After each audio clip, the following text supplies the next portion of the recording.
프랑스의 작가 까미라고 하는 사람이 있는데 이 사람이 쓴 희곡 작품에 오해라고 하는 작품이 있습니다. 읽어보신 분 혹 계실 텐데요. 1944년도에 출간이 되고 초연이 되었는데 대략적인 내용은 다음과 같습니다. 그러니까 체코의 깊은 산골에 어머니와 딸 마르타가 경영하고 있는 여인숙이 있었습니다. 두 사람은 돈이 필요해서 살인을 합니다. 여인숙에 돈이 많아 보이는 그런 숙박객이 들면 몰래 수면제를 먹여서 죽이고 금품을 다 챙긴 후에 시체는 이 강에 던져버리는 이런 엽기적인 행각을 했습니다. 이들은 각자의 필요를 채우기 위해서 이런 악한 일을 행했습니다. 특히 바다와 태양을 그리워하는 이 딸 마르타는 남쪽으로 이사하는 꿈을 실현하기 위해서 이런 악한 일을 자행했습니다.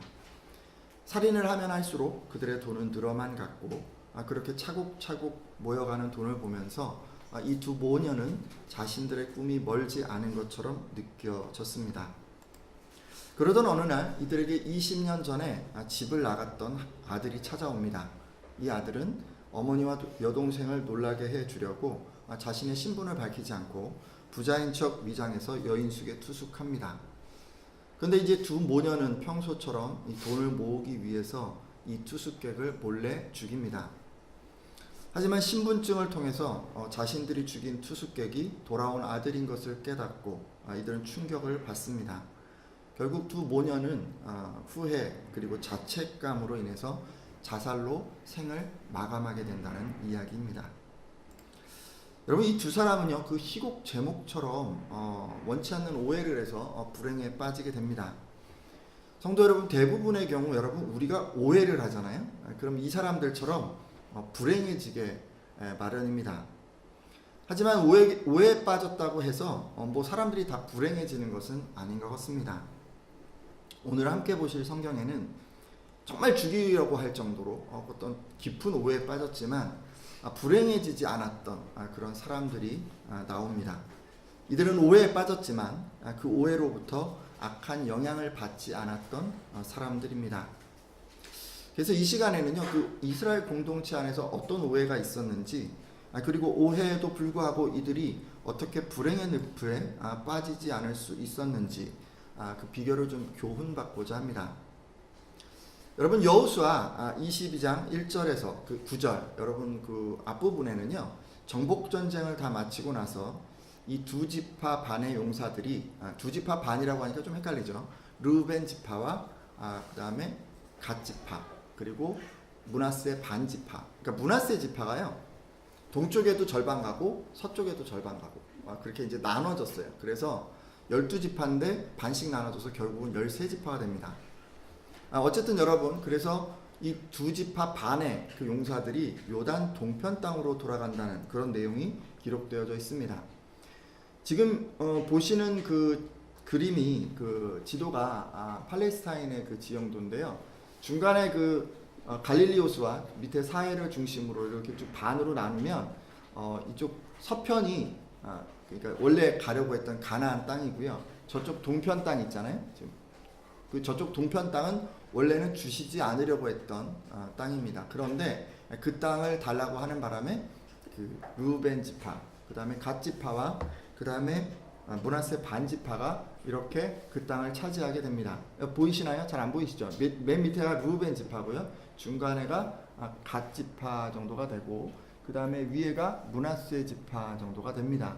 그래서 녹색, 주황색, 연두색 요 지역이 지금 요단강 동편 쪽에 세 지파가 차지하게 됐다는 그런 내용을 지금 보여주고 있습니다. 네, 여러분, 그 뒤에 이제 오늘 보실 그 본문은요, 이렇게 이제 돌아가잖아요. 이제 여기서 전쟁을 다 치르고 나서 이제 강을 건너서 가운데 강을 건너서 동편으로 이제 세 지파가 돌아가게 되는데요. 근데 그때 있었던 한 사건을 기록하고 있습니다.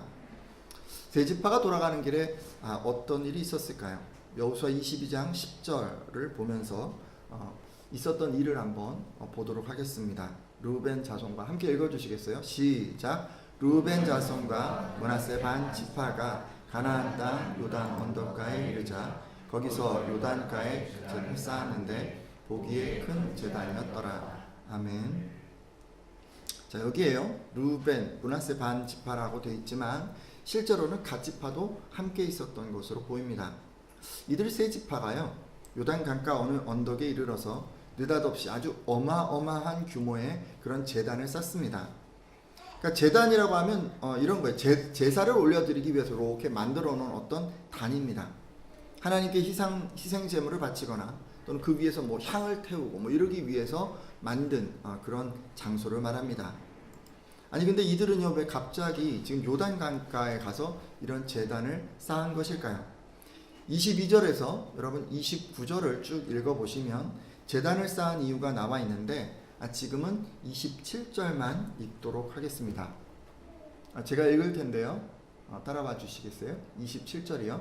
우리가 여호와 앞에서 우리의 번제와 우리의 다른 제사와 우리의 화목제로 섬기는 것을 우리와 너희 사이와 우리의 후대 사이에 증거가 되게 할 뿐으로써 너희 자손들이 후일에 우리 자손들에게 이르기를 너희는 여호와께 받을 분깃이 없다 하지 못하게 하려 함이라. 아멘.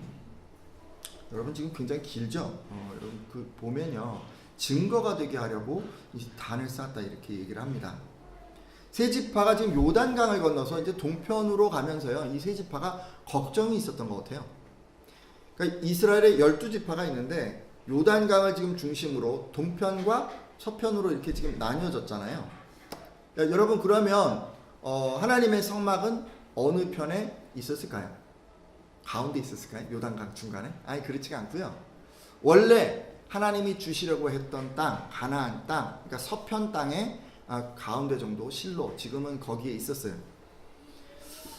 그래서요, 요단 동편에 이 세 지파들은요, 그들 후손이 지금 서편에 있는 하나님의 성막에서 제사를 드릴 수 없게 되지는 않을까 하는 어떤 걱정을 하고 있었습니다. 그러니까 시간이 지나게 되면 이 서편에 있던 그 10지파의 후손들이 너희가 이스라엘 하나님과 무슨 관계가 있냐? 하나님께서 너희와 우리 사이에 지금 요단강으로 경계를 삼으시지 않았느냐? 너희는 하나님과 아무 상관도 없다라고 이렇게 말하면서 요단 동편으로 넘어간 이 세 지파 후손들로 하여금 하나님을 경배하지 못하게 할까 해서 이것을 걱정했습니다. 그래서 지금 세 지파가요, 이 요단강을 건너가면서 그런 막 걱정을 하다가 한 가지 꾀를 낸 거예요. 바로 요단 강가에다가 이 증거단을 하나 쌓는 것이었습니다.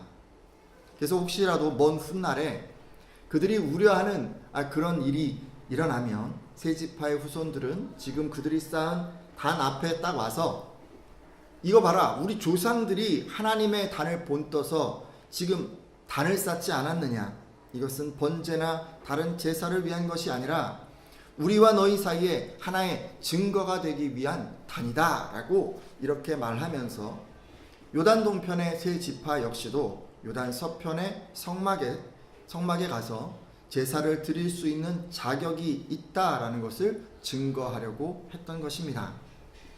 여러분 정말 그 좋은 의도 아닙니까? 이 세 지파 말이죠. 자기 자손들이 성막과 제단이 있는 그 서편으로 가서 하나님을 예배하는 것에 어떤 어려움을 겪지는 않을까 해서 이렇게 지금 후손들을 위해서 증거단을 쌓은 것입니다. 네, 여러분 이렇게 좋은 의도로 제단을 쌓았는데 그만 문제가 생겼습니다.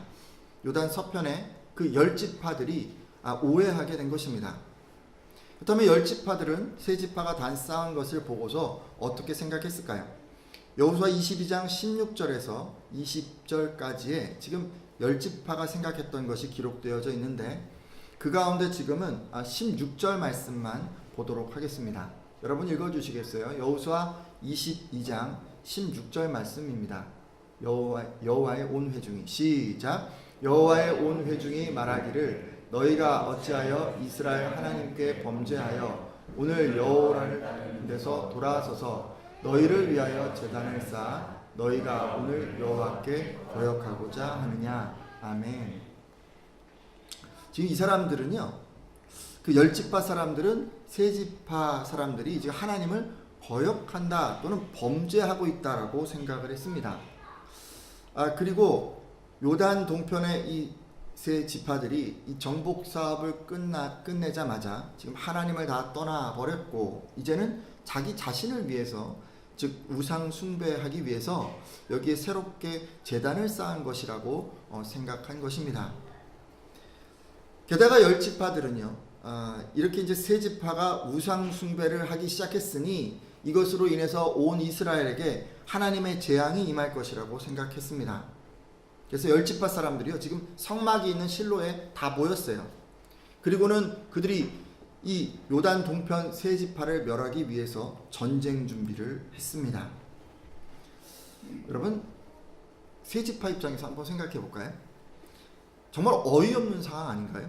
좋은 의도로 한 행동인데 다른 사람들로부터 지금 오해를 산 거예요.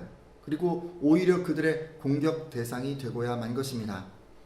게다가 세 지파는 병력도 열세인데 열 지파에게 공격을 당하게 되다니, 지금 이렇게 멸망당하고 마는 것일까요?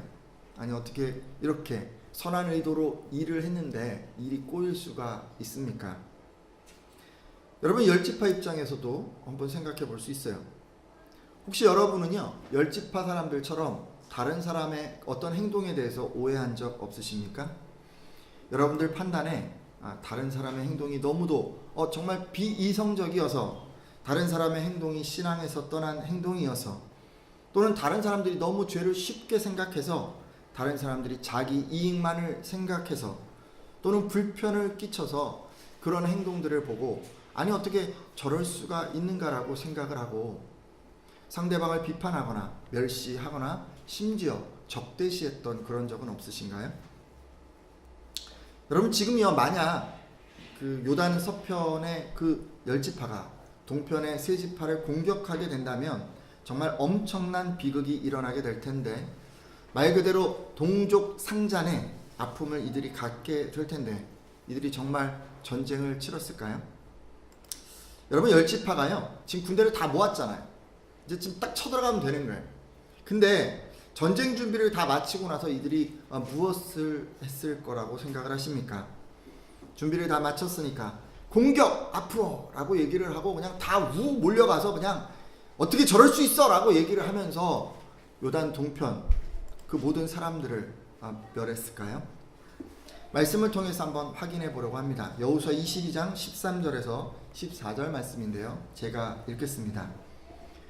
이스라엘 자손이 제사장 엘르아살의 아들 비느하스를 길르앗 땅으로 보내어 르우벤 자손과 갓 자손과 므낫세 반 지파를 보게 하되 이스라엘 각 지파에서 한 지도자씩 10 지도자들을 그와 함께 하게 하니 그들은 각기 그들의 조상들의 가문의 수령으로서 이스라엘 중에서 천부장들이라. 아멘. 여러분, 지금 보면요, 그 전쟁 준비를 다 마친 이 열 지파가요, 바로 진격하지 않았던 것 같아요. 먼저 제사장 엘르아살의 아들 비느하스, 그리고 각 지파에서 선정한 10명의 지도자들을 보냈습니다. 이 10명의 지도자들은 각 지파를 대표하는 사람으로서 천부장의 직책을 가진 사람이었습니다.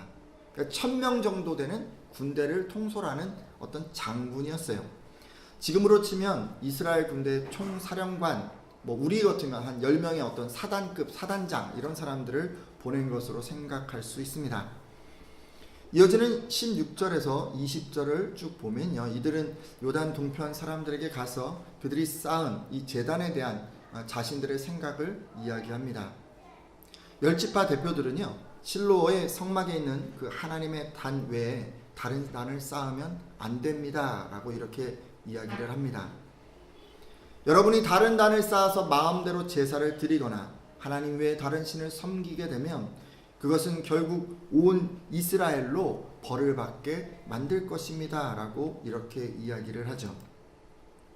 그러자 요단 동편의 이 세 지파 사람들은요, 그들이 쌓은 이 제단이 번제나 화목제를 드리기 위해서가 아니라 온 이스라엘 후손들에게, 그러니까 요단강 건너의 세 지파 사람들도 똑같이 하나님을 섬기는 자들이라고 하는 것을 증거하기 위해서 쌓은 것이라고 설명해 줍니다. 그러니까 증거단은 세 지파와 그 열 지파 사이, 또는 세 지파 후손들과 열 지파의 후손들 사이에 하나님 앞에서 또 제사로 여호와를 섬기는 어떤 동족이다, 서로가 같은 동족이다라고 하는 어떤 증거가 되어서 10지파의 후손들이 세 지파의 후손들에게 너희는 우리 하나님과 아무 관계가 없다라고 말하지 못하게 하기 위해서 그들이 이렇게 했다고 이야기를 하죠. 여러분, 이 얘기들은 10지파 사람들 어떻게 되었을까요? 잘 이해를 했을까요? 단번에 오해가 풀렸을까요? 여호수아 22장 30절 말씀인데요. 같이 한번 읽도록 하겠습니다. 여러분 읽어주시겠어요? 제사장 시작. 제사장 비느하스와 그와 함께한 회중의 지도자들 곧 이스라엘 천천의 수령들이 르우벤 자손과 갓 자손과 므낫세 자손의 말을 듣고 좋게 여긴지라. 아멘. 여러분, 다행스럽게도 요단 동편 그 세 지파 얘기를 들은 10지파 대표들은 그들의 얘기를 좋게 생각했습니다. 그리고 이 대표들의 말을 전해 들은 요단 서편의 이스라엘 백성들도 만족하게 여겼습니다. 이들은요, 이 얘기를 듣고 너무 기쁜 나머지 하나님을 찬양하기까지 했습니다. 그리고 그 후로는 르우벤 자손과 갓 자손을 치러 가자는 말 2번 다시 입 밖에 내지 않았습니다. 그들 사이에 잠깐 자리 잡았던 오해가 완전히 해소된 것이었습니다. 제가 지금까지요, 여호수아 당시 그 땅 분배를 끝내고 나서 있었던 일, 요단 동편 세 지파가 그 쌓은 제단에 대해서 나머지 10지파가 오해를 했지만 결국 대화를 통해서 다 그 오해를 풀었다라고 말씀드렸습니다. 성도 여러분은 어떻게 생각하세요? 지금 이게 이제 오해가 생겼잖아요. 근데 오해가 생기지 않으려면 이 사람들이 좀 어떻게 행동하는 게 좋았으리라고 생각하십니까? 근데 쌓기 전에라든지 뭐 쌓은 다음에, 그죠? 가서 이제 설명을 좀 하면 되는 건데, 의도를 밝혔으면 되는 건데, 뭐 다 알겠거니 하고 뭐 얘기를 안 해서 이렇게 지금 오해가 생긴 것 아니겠습니까? 세 지파의 어떤 잘못된 처신이 지금 10지파로 하여금 필요 없는 오해를 하게 만든 것입니다. 네, 여러분, 세 지파를 뭐라 그러기가 참 힘든 게, 세 지파가 그런 것처럼요, 여러분, 매 순간 자기 행동에 주의를 기울이면서 사는 사람, 그런 사람 잘 없습니다. 보통 사람들은 그냥 아무 생각 없이 자기가 그동안 행동해오던 삶의 방식대로 따라서 살아갑니다. 그러니까 일부 좀 사려가 깊은 분들만 자기가 어떤 행동을 하기에 앞서서 그 행동의 정당성을 점검합니다. 저는요, 오늘 함께한 분들이 좀 이렇게 사려가 깊은 분들이 되셨으면 좋겠어요. 그러니까 이런 분들은 어떤 행동하기 전에 그 자기가 하는 행동에 문제가 없는지, 자기가 어떤 참된 가치, 거룩이나 사랑이나 정직이나 의로움과 같은 것들에 비추어서 문제가 없는지를 생각해 봅니다. 그래서 자기가 하려고 하던 그런 행동이 문제가 없다라고 생각되면 비로소 자기 생각을 행동으로 옮기게 되죠. 하지만 여러분, 이렇게 스스로 그 정당한가, 내 행동이 문제가 없는가를 생각한 그런 행동이라 할지라도 여러분, 그것만으로 충분하다라고 생각하면 안 됩니다. 오해를 하지 않으려면, 그러니까 오해를 만들지 않으려면요, 이게 부가해서 자기가 이제 어떤 정당한 행동을 하는데 그것으로 끝나는 게 아니라 다른 사람들이 이 행동을 어떻게 생각할지도 생각해 봐야 합니다.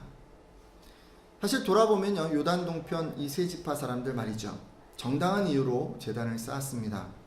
그들은 스스로 생각하기에 합당하고 남들이 보기에도 정당한 이유로 제단을 쌓았습니다.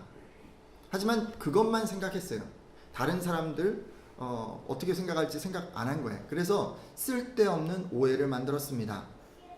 자기가 지금 제단 쌓는 행동이 다른 지파 사람들에게 어떻게 비춰질지 미리 생각해야 했는데 그것을 고려하지 않아서 지금 요단 서편의 10지파로부터 오해를 받았던 것입니다. 따라서 오늘 함께한 예배자들은 자기 행동이 지금 정당한가라고 이게 생각하는 어떤 그런 검증의 루틴에 한 단계를 더 추가하기를 권면합니다. 내 행동이 정당한가만 생각할 게 아니라 그것에 부가해서 다른 사람들이 내 행동을 어떻게 생각할까를 추가해 주십시오. 그래서 다른 사람들로부터 쓸데없는 오해를 받지 않는 여러분들이 다 되어주시기를 부탁드립니다. 하지만 여러분, 이렇게 노력을 여러분이 하셔도요, 상대방이 하는 오해를 완전히 차단할 수는 없습니다. 오늘 본문 속에서 만난 그 이스라엘 사람들은요, 그 열지파, 세지파, 이 모든 사람들이 사실상 굉장히 그 유사한 경험을 했고, 같은 풍습을 가졌고, 같은 문화를 가졌고, 비슷한 경제 수준이고, 정말 뭐 거의 비슷하게 같이 살았기 때문에 서로에 대한 이해 폭이 커서 상대방이 어떻게 생각할까를 고려하게 되면 크게 실수할 여지가 없었습니다. 그렇지만요, 지금 저와 또 여러분이 처한 상황은 이스라엘 사람들과는 사뭇 다릅니다. 우리들은 각자 다른 경험 속에 살아가고, 다른 과정 환경 속에 살아왔고, 다른 삶의 방식을 가졌고, 각자 다른 어떤 경제 수준의 그런 사람들이기 때문에 우리는 서로에 대한 이해폭이 그리 크지 않습니다. 그래서 정당성에 부과해서 상대방이 어떻게 생각할까를 미리 고려함에도 불구하고 오해에 빠질 수가 있습니다. 여러분, 예를 들어볼까요? 서로 다른 가정 환경에서 자란 이 두 사람이 한 가정을 이루게 되잖아요. 그러면 보수적인 가정에서 자란 사람에게는 진보적인 가정에서 자란 이 사람의 행동이 버릇없게 보일 수 있습니다. 수입의 정도가 다른 두 사람이 만남을 가질 때는 수입이 많은 사람의 어떤 평범한 지출에 대한 얘기들이 때론 수입이 적은 사람들의 마음에 사람들에게 자랑으로 비춰질 수도 있습니다. 여러분, 팀 켈러 목사님도 이제 이런 것들에 대해서 언급하고 있는데요. 그분은 결혼을 말한다라고 하는 책에서 전혀 다른 가정 환경에서 자란 두 남녀가 한 가정을 이름으로 인해서 서로의 행동을 오해했던 사례를 기록하고 있습니다. 잠시 그 부분을 좀 편집해서 제가 소개하려고 합니다. 처갓집에 장인어른이 항상 규칙적으로 집안일을 돕습니다. 장인어른은 오래전부터 아이를 돌보고 밥을 챙겨 먹이는 집안일을 거들어 오셨습니다. 그래서 처갓집은 가사일을 분담하는 것을 매우 당연하다고 생각합니다. 반면 우리 집에서는 아버지가 늦게까지 일하시는 직업을 가지고 계셨기 때문에 가사일을 도울 수가 없었습니다. 그래서 나는 단 한 번도 아버지가 그런 일을 하는 것을 본 적이 없었습니다. 게다가 어머니까지도 늦게까지 힘들게 일하시는 아버지가 집에 오시면 그냥 쉴 수 있도록 배려해 주셨고, 저녁 집안일을 맡기지 않았기 때문에 저는 집안일은 어머니가 하는 것이라고 생각해 왔습니다. 그러다가 제가 결혼 전에 아내 집에 가서 식구들과 둘러앉아 저녁을 먹은 적이 있습니다. 근사한 식기에 담긴 맛난 음식을 다 비웠을 즈음 나는 다들 식사한 것을 확인하고 자리에서 벌떡 일어나 어슬렁어슬렁 거실로 걸어 나왔습니다. 근데 이런 모습을 보고 예비 장모님은 그만 기겁을 하셨습니다. 아내의 집에서는 식사를 마치고 나면 모두가 정리를 돕는 것이 상식이었고, 그렇지 않으면 최소한 가까이에 놓인 접시나 컵 따위에 식기들을 거두어서 싱크대에 넣기라도 해야 했기 때문입니다. 그러다 보니까 예비 장모님은 손가락 하나 까딱 않는 내 꼴을 보고 딸의 귀에 대고 내 신랑은 시중들 사람이 필요해서 결혼하나 보다라고 혀를 찼습니다. 저는 평상시처럼 남들이 어떻게 생각할지 제 딴에 생각하면서 행동했는데, 그렇게 했음에도 처갓집에서 저는 남을 배려하지 않는 사람으로 비춰지고 만 것입니다. 여러분, 어떠신가요? 팀 켈러 목사님의 이 얘기에 대해서 공감이 되십니까? 팀 켈러 목사님은 자기 입장에서, 자기 경험에서 예비 장모님을 배려했었던 것입니다. 하지만 상대방은요, 전혀 다른 가정 환경하에 있었기 때문에 그가 행동을 옮기기 전에 충분히 다른 사람은 내 행동을 어떻게 생각할까, 어떻게 해야 내가 장모님을 편하게 해드릴 수 있을까를 생각했음에도 불구하고 결국 오해를 피할 수 없었던 것입니다. 따라서 여러분, 오해를 피하기 위해서 상대방이 어떻게 생각할까를 고려하는 것만으로는 조금 부족합니다. 좀 더 필요한 게 있어요. 이것에는 반드시 상대방을 잘 알아야 한다는 전제가 붙습니다. 먼저 상대방을 충분히 이해해야 비로소 상대방을 배려하는 것이 가능하다는 말씀입니다. 그래야 상대방의 생각, 상대방의 처지, 이런 것들을 예측할 수 있기 때문이죠. 우리는 이것을 상대방의 처지에서 생각한다, 눈높이에 맞추어서 생각한다라고 흔히 얘기합니다. 그렇죠, 여러분? 정확하게 상대방의 눈높이에 맞추지 않잖아요? 그럼 우리는요, 상대방이 어떻게 생각하는지 도무지 알 수가 없습니다. 그래서 여러분, 선한 의도로 한 어떤 행동임에도 상대방을 충분히 이해하지 못해서 오해를 살 수 있습니다. 상대방을 충분히 이해하지 못하면 상대방이 어떻게 생각할까를 고려하고 생각해도 그것이 오히려 더 큰 오해를 만들 수 있기 때문이죠. 저는요, 오해를 만들지 않으려면 가장 먼저 해야 될 게 있는데 상대방을 충분히 이해하는 거예요. 그리고 상대방이 어떻게 생각할지를 생각하고 행동하는 것입니다. 오늘 함께한 예배자들은 이 두 가지를 꼭 힘쓰셔서 오해받는 상황을 최소화하시기를 부탁드립니다. 여러분, 그렇지만요, 여러분 이렇게 열심히 노력하면 줄일 수 있어요. 오해를 줄일 수 있어요, 서로 간에. 근데 전혀 없앨 수는 없어요. 쓸데없는 오해를 줄여갈 수는 있지만 이렇게 열심히 노력을 해도 오해는 생기게 마련입니다. 자, 그러면요, 여러분, 지금까지 제가 오해를 받지 않기 위해서 어떻게 행동해야 할지 생각해 보았습니다. 지금부터는요, 열지파 입장에서 한번 생각해 보죠.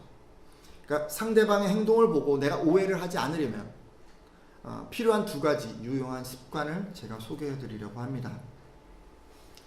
어떻게 하면 오해를 좀 안 할 수 있을까요? 첫 번째, 여러분, 판단을 유보하십시오. 뭘 유보하라고요? 판단을 유보하세요. 판단. 오해에 빠지지 않으려면요, 가장 먼저 판단을 유보하는 습관을 가져야 합니다.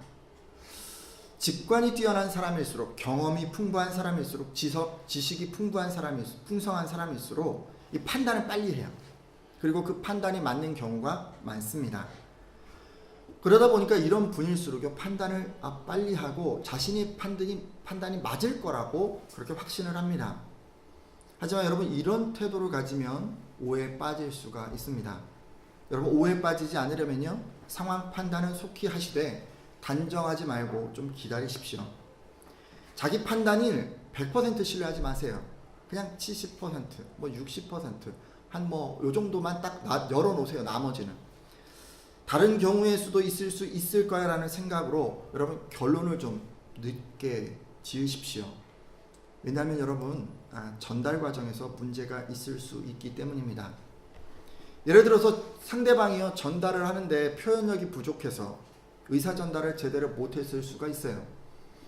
상대방이 표현을 또 제대로 했는데 중간 과정에서 이런저런 이유로 실수나 고의로 전달이 또 제대로 이루어지지 않았을 수도 있고, 또는 여러분이 선입견을 갖고 있기 때문에 지금 상대방이 하는 얘기를 좀 곡해해서 받아들일 수도 있습니다. 여러 가지 경우가 있을 수 있어요. 그래서 상대방의 그 마음속에 있는 의도가 내 마음으로 전달되지 못했을 수 있어요. 따라서 여러분, 오해에 빠지지 않기 위해서 가져야 하는 첫 번째 습관은 판단을 유보하는 것입니다. 여러분, 어떠세요? 여러분, 판단을 좀 유보하고 계신가요? 이게 필요하다는 것은 다 알고 계시고 또 공감하지만 이것처럼 하기 어려운 것도 없을 것입니다. 다시 오늘 그 본문에서 만난 그 요단 서편 그 열지파도 이 부분을 잘 하지 못했습니다. 그들은 요단 동편의 세 지파가 우상 숭배를 위해서 제단을 쌓았다라고 판단을 했고, 그리고 군대를 소집했습니다. 여러분, 이들은 판단을 유보하는 것을 잘한 것 같지는 않습니다. 그러니 여러분, 혹시 잘 못하는 분들이 있으시더라도 이것을 너무 부끄럽게 생각할 필요는 없습니다. 제가 다음에 소개해드릴 이 두 번째 더 힘쓰시면 돼요. 자, 그 다음에 여러분, 오해에 빠지지 않기 위해서 힘써야 할 두 번째 습관. 첫 번째를 잘 못하더라도 정말 요것만 잘하면 되는 이 두 번째 습관이 있는데, 이건 뭐냐면 팩트 체크를 하는 겁니다. 뭘 한다고요? 팩트를 체크하세요. 오해를 해서 실수하고 여러분, 불행의 늪에 빠지지 않기 위해서는 늘 이 팩트 체크를 통해서 상대방의 의도가 무엇인지 정확하게 확인하는 그런 과정이 필요합니다. 팩트 체크하는 방법 여러 가지 있을 수 있죠.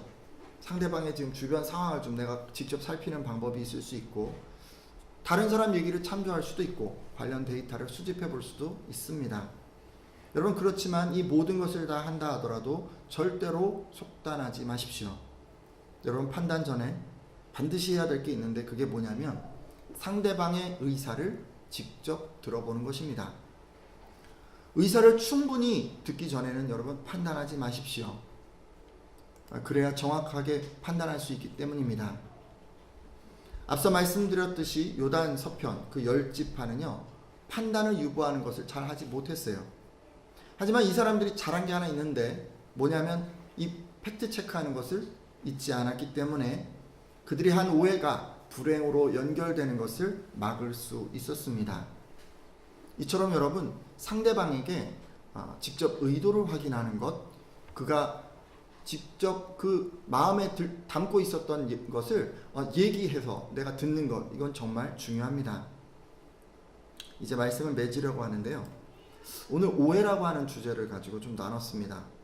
오해가 없이 살면 좋겠지만 우리 모두는 여러 가지 이유로 오해받고 또 오해할 수 있는 가능성을 가지고 살아갑니다. 따라서 오늘은 말씀 속에 이 오해를 잘 이겨낸 이스라엘 사람들을 통해서 오해에 빠지지 않기 위한 몇 가지 방법들을 제가 소개해 드렸습니다. 먼저 오해를 받지 않으려면 상대방을 충분히 이해하는 것이 중요하다고 말씀드렸습니다. 그가 내 행동에 대해서 어떤 생각을 또 할까, 이런 예측을 하라고도 말씀을 드렸습니다. 특별히 이해 과정이 중요한 것은 상대에 대한 충분한 이해가 없으면 아무리 상대방을 배려해도 오해만 쌓여갈 수 있기 때문이라고 제가 말씀을 드렸죠.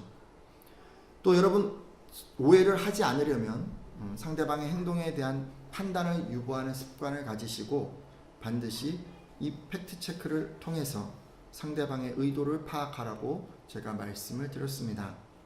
잘 기억하고 계시죠?